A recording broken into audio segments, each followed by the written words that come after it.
Russian President Vladimir Putin has denounced an armed rebellion led by mercenary chief Yevgeny Prigozhin as an act of betrayal, vowing to defend Russia and its people. In a televised address on Saturday, Putin expressed that the entire military, economic, and information machinery of the West is aligned against Russia. He emphasized the need for unity, consolidation, and responsibility during this critical juncture where the fate of the nation is at stake. Putin declared the mutiny a grave threat to Russia's statehood and promised decisive action. He issued orders to the armed forces and other government agencies to address the situation, although Putin did not mention Prigozhin by name.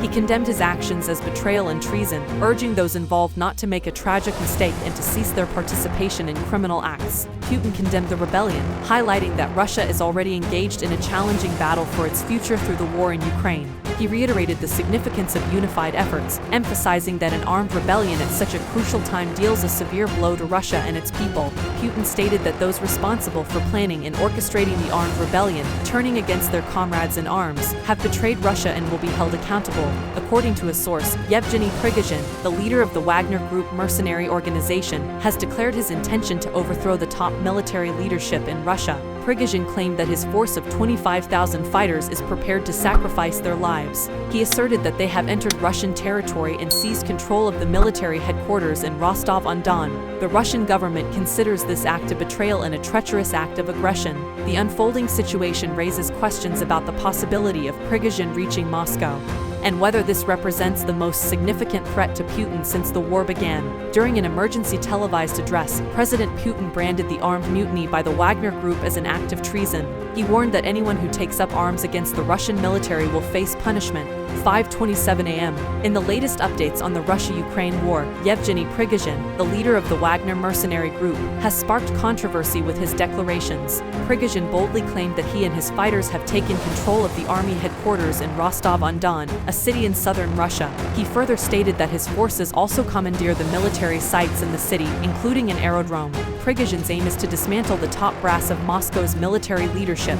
This development comes after he previously announced that his 25,000-strong force is prepared to go to extreme lengths, even sacrificing their lives, to achieve their objectives, claiming that they are willing to die for the Russian people. 5:28 a.m. In response to Prigozhin's actions and statements, Russia has accused him of inciting an armed mutiny. Prigozhin had expressed his intention to seek retribution against military leaders whom he accuses of being responsible for the deaths of 2,000 of his fighters. The confrontation between Prigozhin and the military top brass has escalated significantly, with Russia's FSB security service initiating a criminal case against him.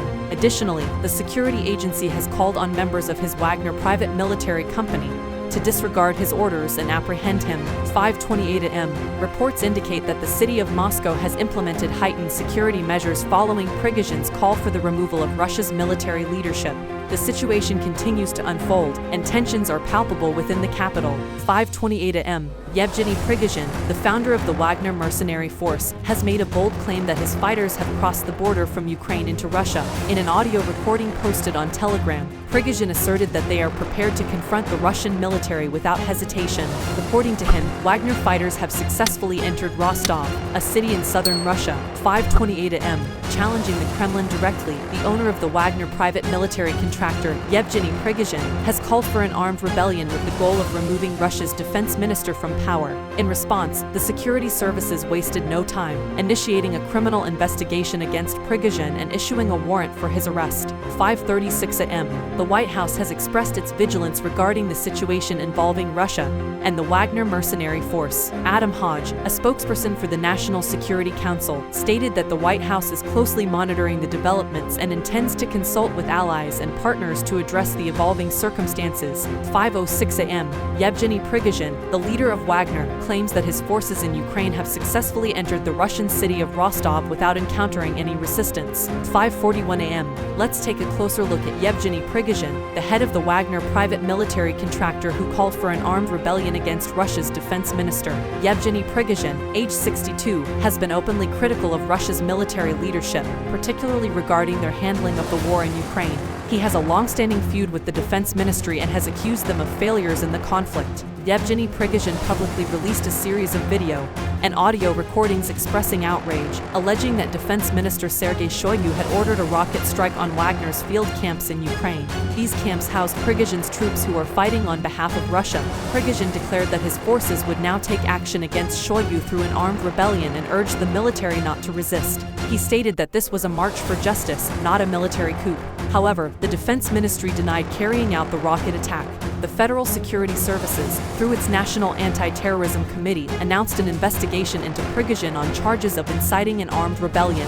The FSB called on Wagner's contract soldiers to apprehend Prigozhin and reject his criminal and treacherous orders, labeling his statements as a betrayal to Russian troops and an instigation of armed conflict within Russia. According to TASS, riot police and the National Guard have been deployed to enhance security at critical facilities in Moscow, including government agencies and transportation infrastructure. Yevgeny Prigozhin has a history that includes a conviction for robbery and assault in 1981, resulting in a 12-year prison sentence. After his release, he ventured into the restaurant business in St.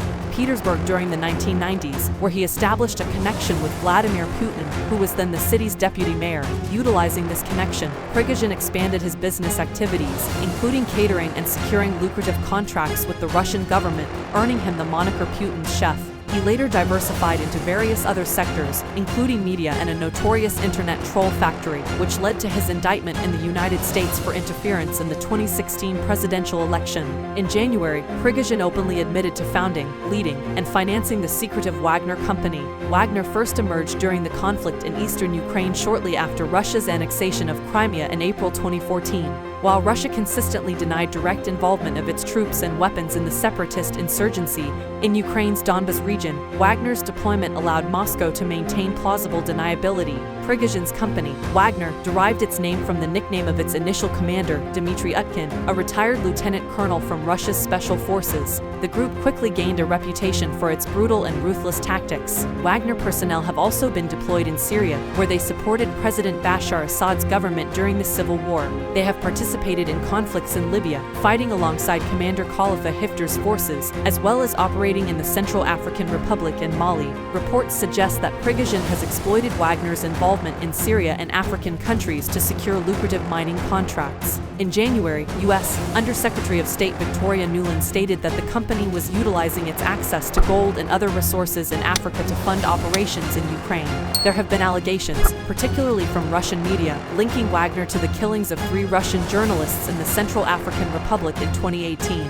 These murders, which were connected to investigations into the group's activities, remain unsolved. Western nations and United Nations experts have accused Wagner mercenaries of human rights abuses across Africa, including in the Central African Republic, Libya, and Mali. In 2021, the European Union accused the group of severe human rights violations, including torture, extrajudicial killings, and destabilizing activities in several countries. Videos have emerged that purportedly showcase Wagner's activities, contributing to its notorious reputation. One video from 2017 showed a group of armed individuals, allegedly Wagner contractors, torturing and beating a Syrian to death with a sledgehammer before mutilating and burning his body. Requests for investigations into these incidents made by the media and human rights activists were disregarded by Russian authorities. In 2022, another video surfaced, showing a former Wagner contractor being beaten to death with a sledgehammer after allegedly defecting to the Ukrainian side and being repatriated. Despite public outrage and demands for an investigation, the Kremlin turned a blind eye to the incident. As regular Russian troops experienced heavy casualties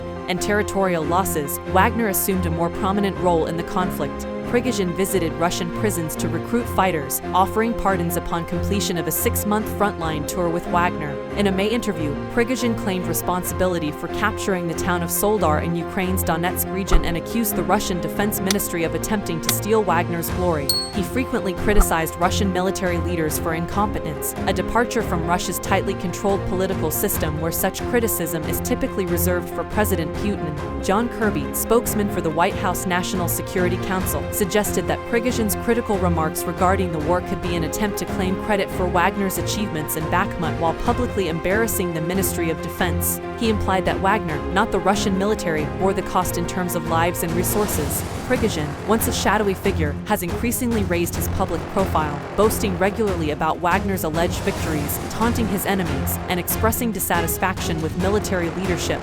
When confronted with a comparison to Grigory Rasputin, a mystic who gained influence over Russia's last Tsar by claiming to have the power to cure his son's hemophilia, Prigozhin vehemently rejected the analogy. He retorted, "I don't stop blood, but I spill the blood of the enemies of our motherland."